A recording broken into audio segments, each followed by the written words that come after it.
But it's all God's plan. That's what I really believed in. I had good leaders behind me. I had good leaders behind me. And were in front of me, BJ Goodson and all that, and Ben, they kept me up. So I just had to be patient. I was still a young guy, so BJ had a great season. So I can't be jealous of that. I just kept trying to learn, kept trying to get healthy, and I learned a lot last year. How much have coaches harped on big plays and their effect on last year's defense and how you got to clean them up for the coming year? That was a big thing. Even before we started spring practice, Coach V made us go watch the big play cut up from last season. He wanted us to watch it, take notes, and see what the big plays were. Because really, we were really good defense last year, but most of our yards that we gave up came from big plays, and that was it. So he really focused on that. How long did that video take? It was quite a long. It was quite a long time. It was a lot of plays, and it was kind of embarrassing because it's like really I think it was like 70% of the plays we shut them out, and then they had like just huge plays that killed us. So.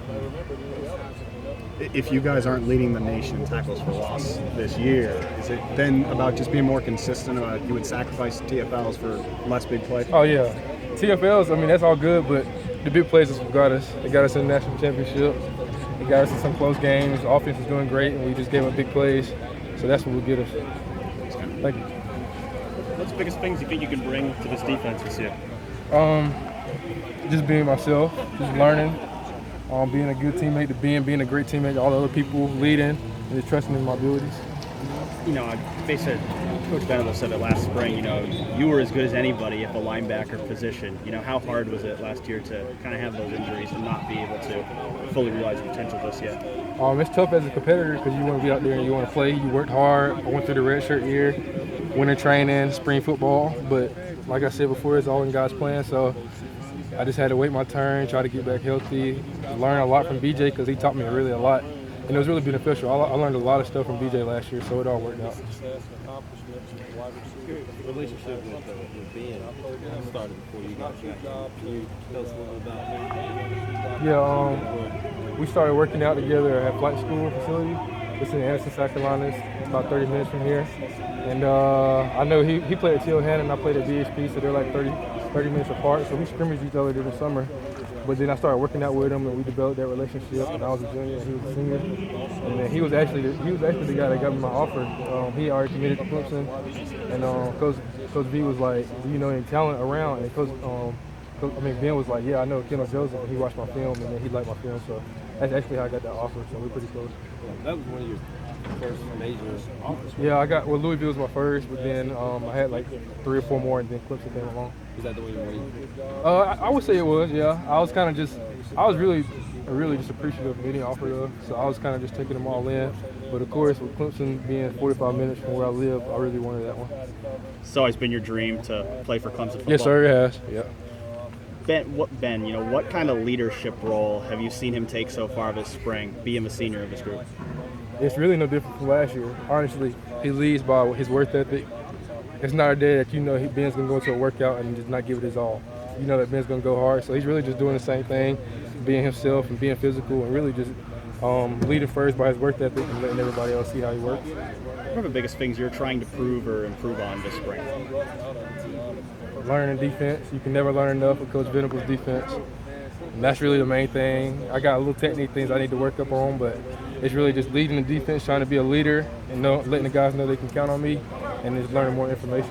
What are the biggest challenges of learning Venables' defense? You got run fits, you got pass responsibilities, you got to set the front. It goes on, and then he wants you to be perfect. He demands a lot out of you. So at first that can be tough because you feel like you're trying hard enough, but he'll never be satisfied because he wants you to be great. So really he just stays on you every day, and it's kind of complicated. What did you learn from BJ last year?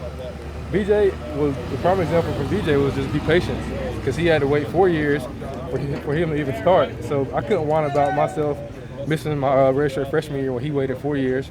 So the biggest thing with him was just being patient, and he just really, I liked how he locked in. When it was game time and even practice time, he locked in, and he was the most physical player on the field.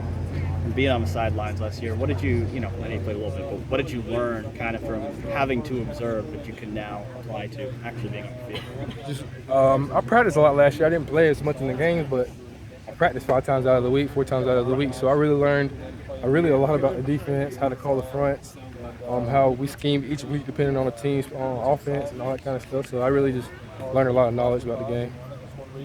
Mark, just keep be harder on you now that you're a starter? Same. Same? It's never going to change with him. Yeah. The minute you get here, he's going to be kind of trying to ease you in, let you learn. But after a while, it's the same every day. You get the same Coach V every day, regardless. Did Ben kind of share a little bit about that with you before you got here, like how to take it and not take it personally? Yeah, he told me about it. He said, "You better get your mind right. It's not like nothing you ever seen before." I had a tough high school coach, linebacker coach in high school, but it's just mentally trying to learn those plays and him being on you every day. Ben gave me a warning. Who's your linebacker coach? Coach Coates. Yeah, he played at Wofford. He was offensive lineman at Wofford, but for high school he was a pretty tough coach. Yeah. So you were used to it. I was pretty used to it. Coach V said at this time last year, you were the best Mike here. Obviously BJ really did well as a starter, but did you feel like you could have been a starter last year if you had stayed healthy? I feel like I could have. I had a good spring. That's not taking nothing from BJ, but I worked just as hard. And, I feel like I did really well, and I could have started, but it just didn't work out that way. And then it worked out for BJ, and he had a great year, so I'm happy for him.